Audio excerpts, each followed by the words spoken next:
Department of Finance is now working on getting relief for the next round of people who may have been exempt from filing due to income level, pension, or Social Security. State officials have said, using databases, we will send out more checks between now and the middle of October. And my hope is that we may get another 50 to 100,000 additional checks using these methods. The state suggests that anyone who has not received a check to find out if theirs has been mailed and to review the current criteria for residents receiving a second round of rebate. Now, a huge monthly benefit boost, everybody, is coming to everybody for Social Security, SSI, and SSDI. So, eligible Americans may receive hundreds of dollars extra every month, and President Biden has announced that he will be making several important changes to Social Security and Medicare. The president has a plan to address that. Securing our border is part of our security, to protect and defend our country. Let there be no doubt. I don't respond to those kind of questions. I mean, with all due respect, I'll respect to your question at the end, but not to his comments, because I don't even know what he's talking about. I don't know if he does. But the fact is...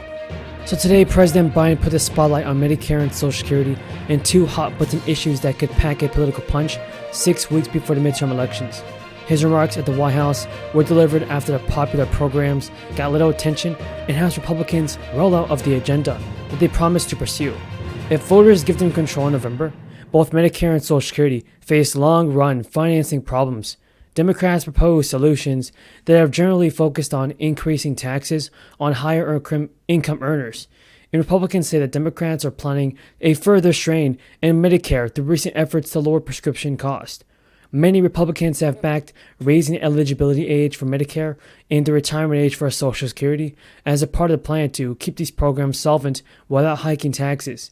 And because the government is paying out more than Social Security benefits than it is collecting in taxes, it's projected to run out of reserves to fully fund the benefits in 2035. The Medicare Trust Fund, which covers inpatient hospital services, will only be able to pay around 90% of scheduled benefits after 2028. The Commitment to America House Republicans announced last week promises to save and strengthen Social Security and Medicare without specifying how.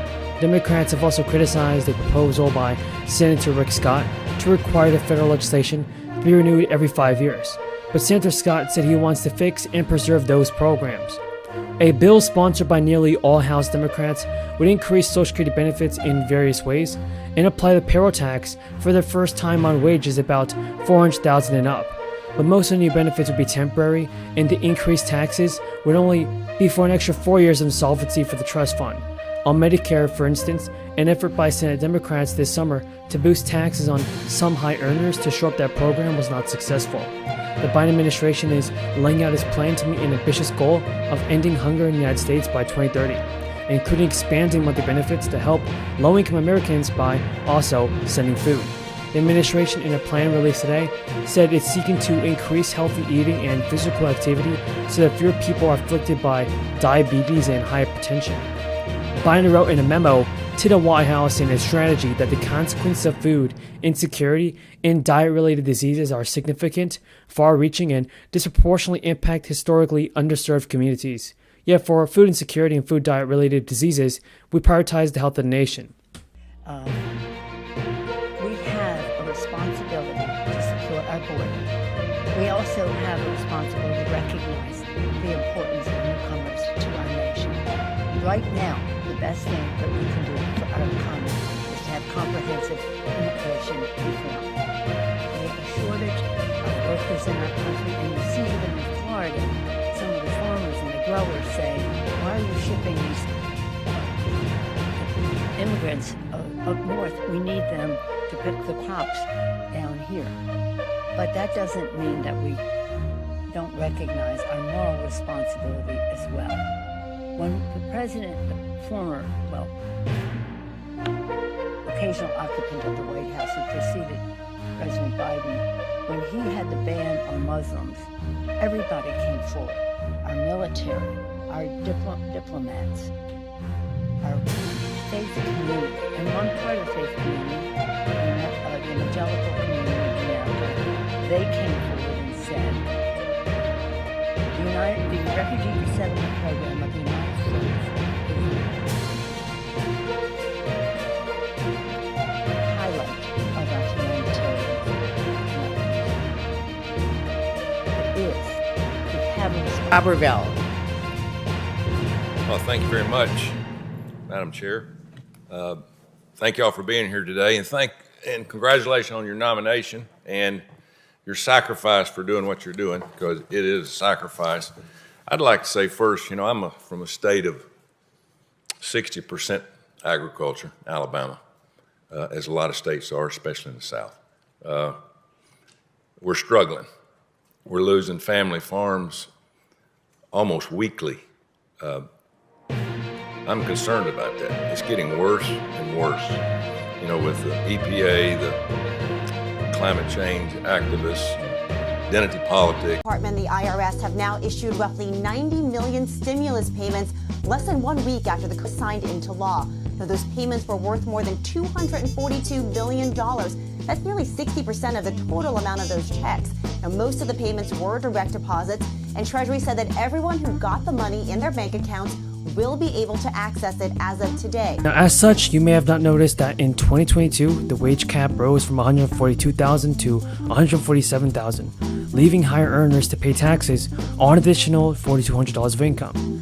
The Hawaii U.S. Senator Mazie Hirono has also co-sponsored and introduced a bill that would improve the solvency of Social Security and equalize the tax burden so that the wealthiest segment of society would pay a similar percentage as others. Most Americans pay 6% of their wages into Social Security, but the effective tax rate for the wealthy is significantly lower. The legislation requires the wealthiest Americans to eventually pay more by phasing out the cap on their Social Security contributions, which in 2022 is $147,000. The bill has the backlog of a coalition, and a backing of a coalition, including the National Committee to Preserve Social Security, Medicare, and the Alliance for Retired Americans. The Protecting and Preserving Social Security Act calls for adjustments in cost of living adjustments to be based on real expenses reflected in a consumer price index, rather than the current consumer price index for urban wage earners. Social Security Works President Nancy Altman told reporters, "With prices rising, it's more than ever for Social Security's annual COLA to reflect the real expenses that beneficiaries face every day." The Protecting and Preserving Social Security Act would do just that, but updating the formula used to calculate. Congress is actually facing some big pressure, everybody, and a new deadline to come to an agreement. If Democrats and Republicans do not reach a deal soon, the government may shut down. This could affect millions of people and their monthly benefit checks. Congressional leaders are facing an obstacle that could actually risk a government shutdown. It comes after Chuck Schumer and West Virginia Senator Manchin have already agreed to support the Inflation Reduction Act. Bernie Sanders has criticized the side deal that Schumer and Manchin agreed upon. The deal would streamline the permitting process for energy projects across the U.S. Schumer agreed to include with a must-pass spending bill to fund the federal government, but today Sanders said that he intends to oppose the funding resolution as a result. Bernie Sanders said, if U.S. Congress goes on record and says we are going to support some fossil fuel reduction, more carbon emissions, the signal we are sending to our own people is a terrible signal. So when asked if he would vote no on government funding and if the Schumer-Manchin permitting deal is attached, Sanders replied